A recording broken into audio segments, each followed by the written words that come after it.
Chapter 22, page 179, Shoshana Weber.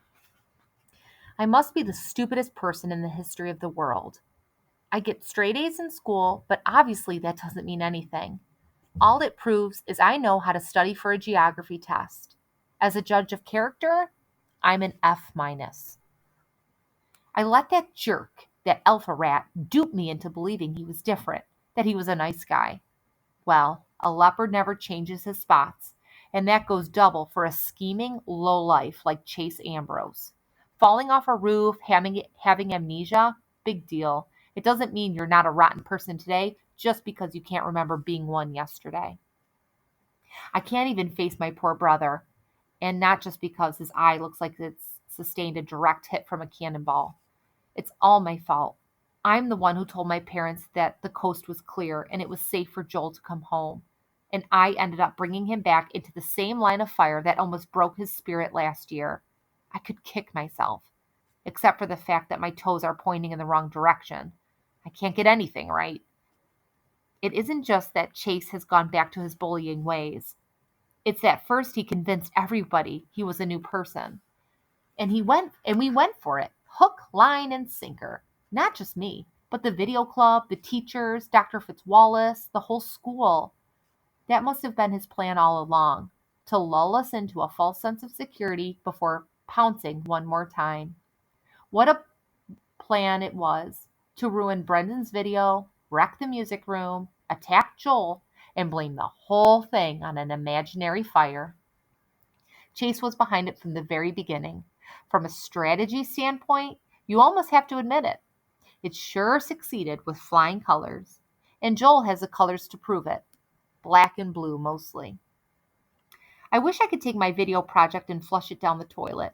I'd rather lose all that time and throw away all the best work I've ever done than have anything linking my name to Chase Ambrose. Compared to what's happened to my brother, the National Video Journalism Contest is about as meaningful as counting snowflakes in a blizzard. There's another reason to hate myself. That's another reason to hate myself. That I would let my ambition to win a lousy contest make me so blind. I never should have allowed myself to be pushed into partnering up with Chase, no matter what Brendan and Miss DeLeo said. I don't care that the project is on a really great and interesting guy. It wouldn't make any difference if we got an interview with all the signers of the Declaration of Independence brought back to life and reformed into a boy band. It just isn't worth it. For the smartest kid in school, Brendan's even dumber than I am. He's got it in his thick head that there's a chance Chase might be innocent. I don't know, Shoshana, he insists. It was Aaron and Bear who busted up the chute. Chase could have been trying to stop them. Oh, sure, I return, and he just happened to show up at exactly the right moment. He didn't show up, he argues. I sent Kimberly to get him. Joel said you didn't send for her. You didn't send her for Chase. They did. There was a lot going on, he admits. It's hard to remember. I think they sent her first, and then I did.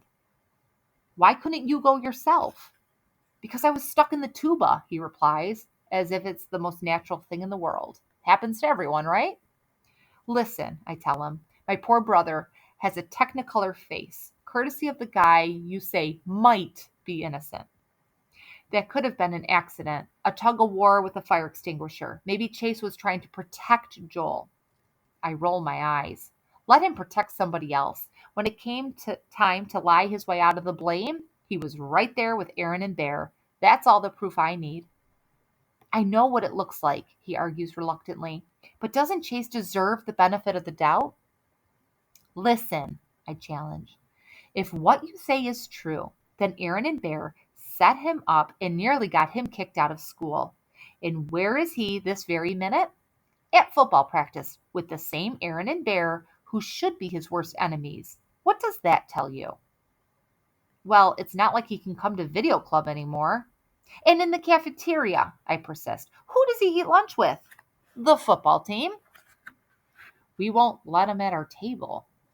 We're protecting Joel. That's the real meaning of protection, not cold clocking someone with a fire extinguisher. I'm so mad at that jerk, and you should be too. He's like a cobra. He lured us in until we trusted him. Then he struck, and now he's slithered back into his old life as if nothing ever happened. Joel may be the one who's bleeding, but the attack was on all of us. And he agrees. Brendan knows I'm right, however much he wants to convince himself that Chase is innocent. The whole club knows that we're better off without a guy like that. So how come his name keeps popping up again and again at our meetings? That camera work looks a little shaky. You've got to keep it smooth like Chase. Yeah, that's a cool shot. It was Chase's idea to film at worm's eye view. The kid's a mumbler, but you can hear the audio clearly because Chase lay on the floor and held the microphone just out of frame. Can we please stop talking about Chase Ambrose? I explode. He's not a god. He's just a person, and a lousy person at that. He belongs on the football team with the other muscleheads. Actually, he belongs chained to a slab of concrete at the bottom of the Marina's trench, but I'll take the football team if it gets him away from us. Joel has been silent throughout all of this. Now he speaks up. Am I the only one who's noticed that Video Club has gotten kind of lousy? What are you saying? I demand. He shrugs. We all watched Warrior. It's fantastic. Nobody's doing that kind of work anymore. I'm furious. You think that's because we don't have him? My brother looks at me with his one good eye. Just because I hate Chase Ambrose doesn't mean I fall to pieces every time someone mentions his name. Go ahead, talk about him. I can handle it. This isn't last year. No matter what, I'm not going to be chased out of town again. We slap him on the back and pound his shoulder. A few of us even cheer. It almost reminds me of the football team, although I'd never admit it. Ms. DeLeo gives him a big hug. Maybe I can stop beating myself up for getting Mom and Dad to bring him home from Melton. That was the very worst happened, and he's okay. I look at my little brother, 14 minutes younger than me. He's growing up.